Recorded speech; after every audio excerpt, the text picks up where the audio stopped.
Hi everyone, today I'm going to do an overview of one of my retro computers that I've been building up over the last couple of years, and it's now got to the point where I think it is almost perfect. This particular machine has lived a fairly long life.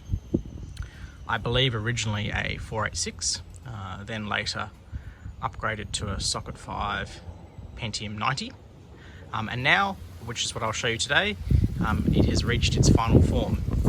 I really like this sort of style of case with the LEDs, the turbo button, and both the 3.5 and 5.25 inch floppy drives. So if we go round to the back, this will give you a bit of an indication of some of the special sauce inside.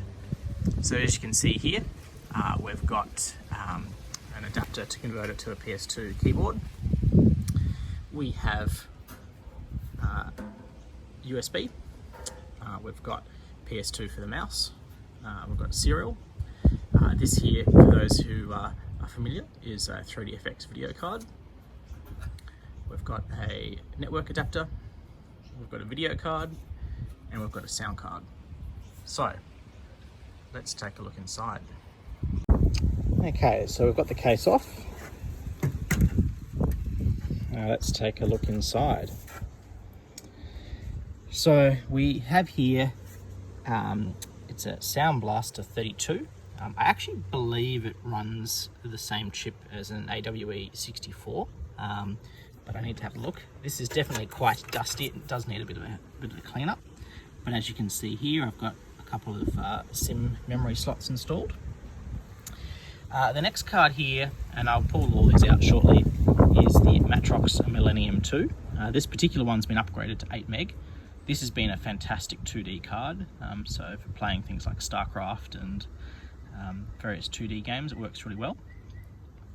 We've got a little 100 megabit PCI network card, and then the best part of this machine is a 12 megabyte Voodoo II. So this lets us play Half-Life and a few other games like that. Down in here, if we can see, we've got a single 64 meg memory module, because this is running a Intel 430 TX motherboard, so it can only cache up to 64 meg of memory.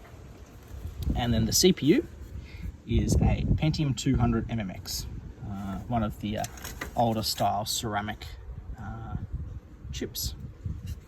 And then I believe I've got a Seagate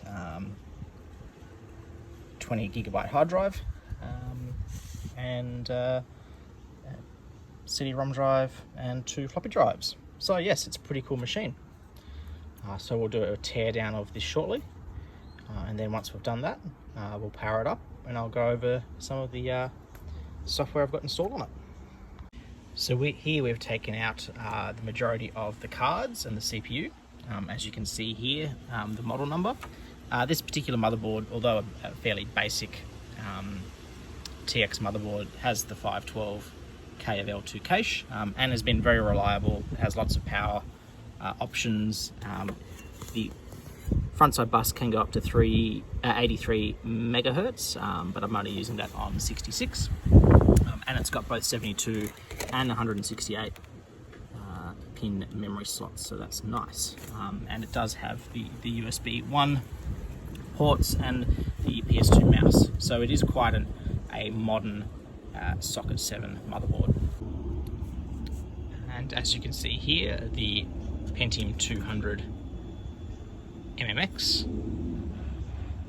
which makes a great Windows 98 and Windows 95 retro gaming computer. Now here is a bit of a better look at the sound card. This one I have been thinking about replacing with a full AWE64, but this does seem to work pretty well. I think the only AWE64s I have are the value versions, which don't have the same amount of memory on them. Next is the Matrox Millennium II, and you can tell it's Millennium II because it's a 2164 instead of a 2064 chip. I don't know if there's significant differences between the Millennium 1 and Millennium 2, but the 2D performance has been very good on this card, and it works very well, especially with the 8 meg of memory. So yeah, 2D games work great. Not particularly sure about DOS compatibility. This is more a Windows 98 retro gaming machine, but things like StarCraft run really well on this card. And here is the Voodoo II, 12 megabyte. It's great for the various Quake games, Half-Life, and a few things like that. It's the 12 megabyte version, so it's a great addition. Now probably bottlenecked slightly by the Pentium 200 MMX. I do think it is a step up from the Voodoo 1, so it's definitely come in handy. And the combination of these two cards makes the system really nice, and it gives you a good balance of 2D and 3D performance. Okay, now it's time to hook the machine up. Unfortunately, I only have space for a LCD monitor, and this computer only has VGA output, and my monitor doesn't. So I've purchased this device off eBay. It's basically an active adapter. It requires power, but it hooks up to the VGA and converts it into HDMI output. Now it does work. You can also put the audio through from the sound card, and then it'll also pass the audio out via the HDMI as well. I haven't actually used that. I usually just plug my headphones directly into the sound card. Now this does work, but I've got a bit of interference on it. Partly the Voodoo 2 does bring some inherent interference due to the cable. You can get higher quality cables which do help. Also, if you run resolutions higher than 800 by 600, it seems to get worse. But that's partly just because this adapter is not great. I'm sure there are better options out there, but this was cheap and was easily sourced. So that's what I'm going to be using today to demo the computer. I've now got the various adapters all connected. We've got the Matrox Millennium, which has got the 2D output going into the Voodoo 2, and then we've got this HDMI adapter here.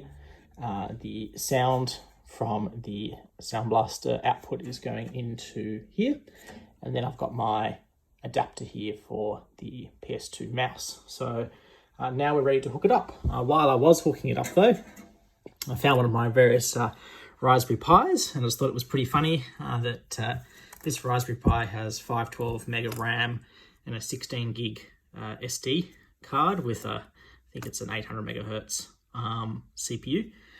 So compared to the computer, it is significantly faster. And it's just a funny look at the times, I suppose. Anyway, let's plug in this machine and boot it up. Okay, it's all connected. Let's see how we go.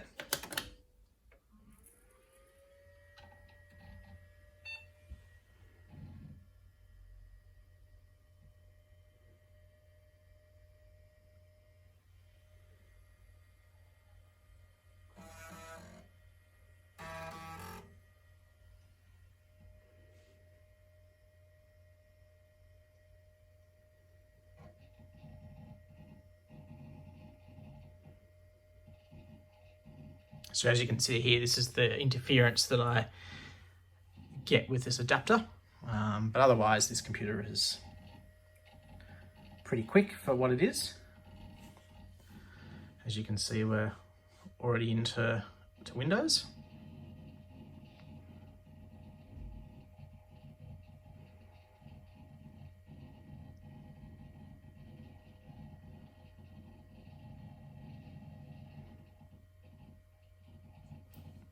And at some point, I'm sure I'll have to replace the hard drive with a like a SD card or something like that. But I do love the sound of the old hard drive, so while I can keep it running, I will. I'm pretty sure this one actually is a fairly new drive I replaced. I don't remember if it was 20 gig or something. Yeah, so it's I think it's Seagate 20 gig, and that works quite well.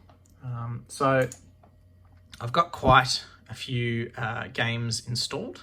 I think most recently I played StarCraft on it. What I am planning on doing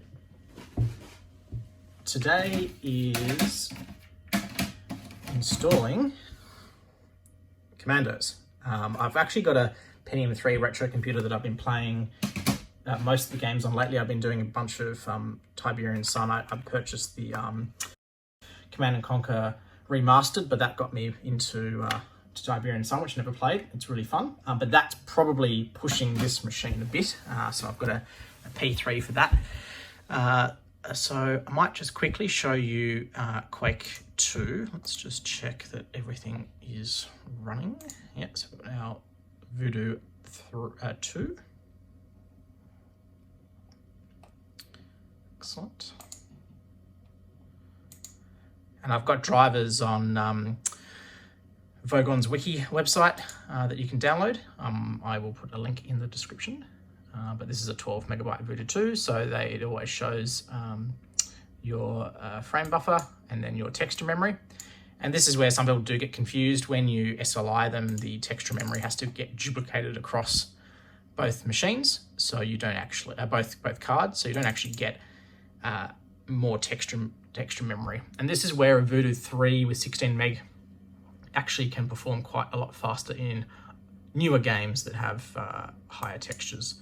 One of those is definitely Quake 3. Now, Quake 3 is really overkill for this machine, but back in the day I played Quake 3 on a similar spec computer, so it is definitely doable.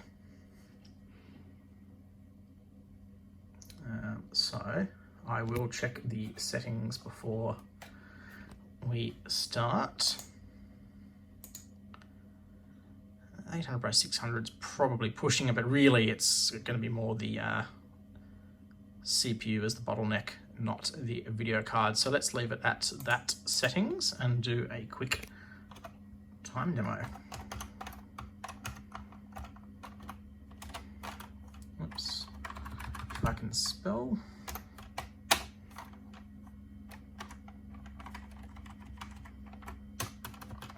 Pretty sure demo. And this demo is not even the hardest to run. So this will show you a best case scenario for what a Pentium 1 can do running Quake 3. What I would like to do at some point is run it with both 128 meg RAM and 64 meg RAM. I have noticed a couple of megahertz frame difference due to when you're running with 64 meg RAM, it is faster due to the caching of only up to 64 meg RAM with this motherboard. But look, I think if we get 14 or 15 frames a second, we're doing pretty well. So let's have a look.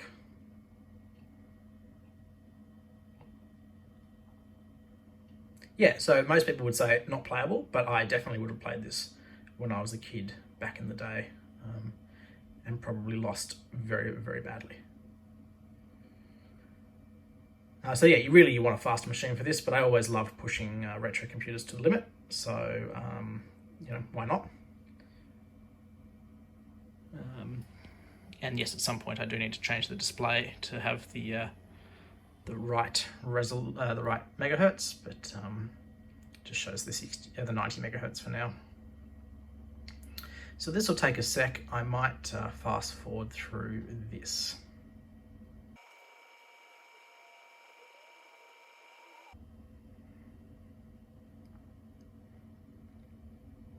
And we're just about done. Cool, let's see what we get. Yep, there you go, almost 15 frames a second. So yes, very borderline, but look, I would have made do with that back in the day. Cool. So, I also attempted to play Half-Life 1 back in the day on a Pentium 133, and that was definitely a struggle, but it worked. So what we will try now is installing Commandos. Now, I don't actually know if this is going to work, but that's why I'm setting this machine up to play it. So let's see how we go.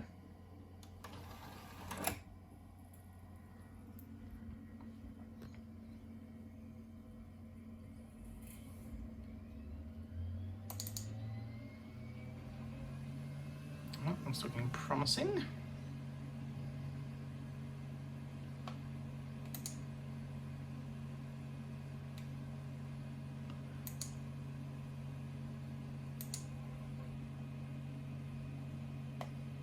Not actually sure what the system requirements for this game are. I did try and install it on my Pentium 3, which is running Windows 2000, and it refused to install.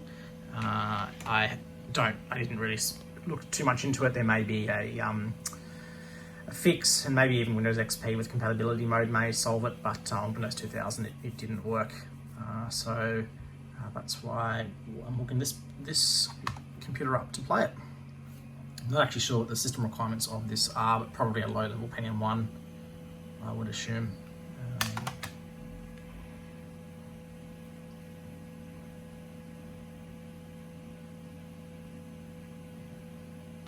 Seems to be installing pretty quickly.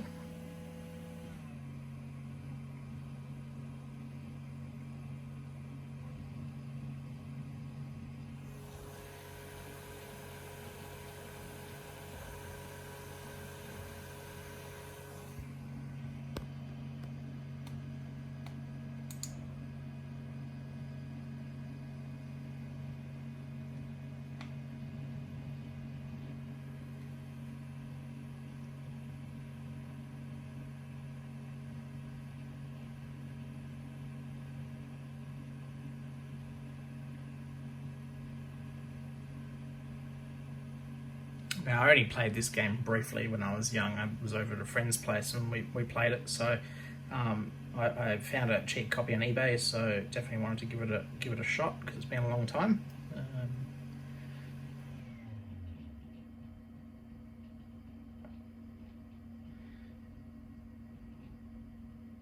Okay.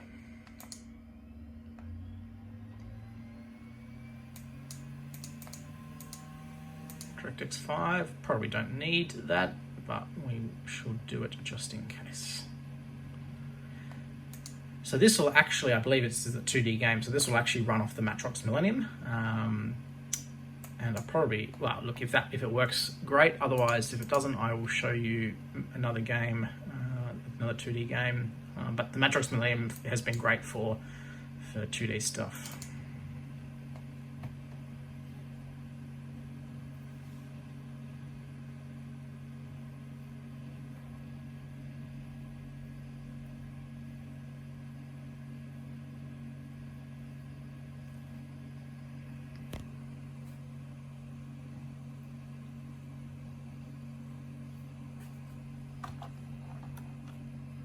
Okay.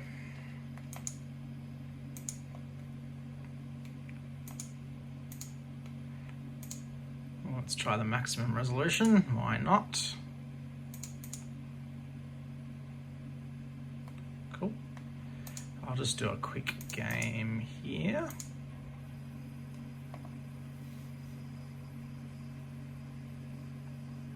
Don't have any speakers hooked up to the computer currently, so there won't be any sound.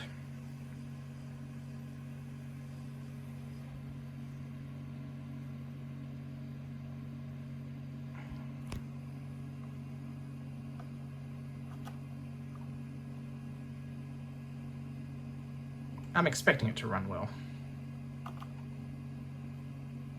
Although maybe it is pushing it. That is moving quite slowly though.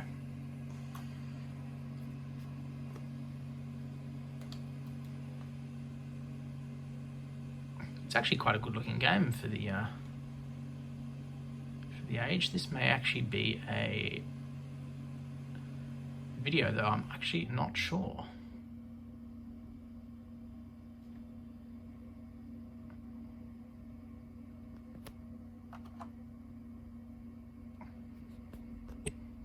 Oh no, that is... I can move around very slowly. Alright, well I would say that 1024 is pushing it, although it's not terrible. not sure where my guys are, so I will need to come back and play this properly. But yeah, this does look like a fun game that I will be playing it shortly.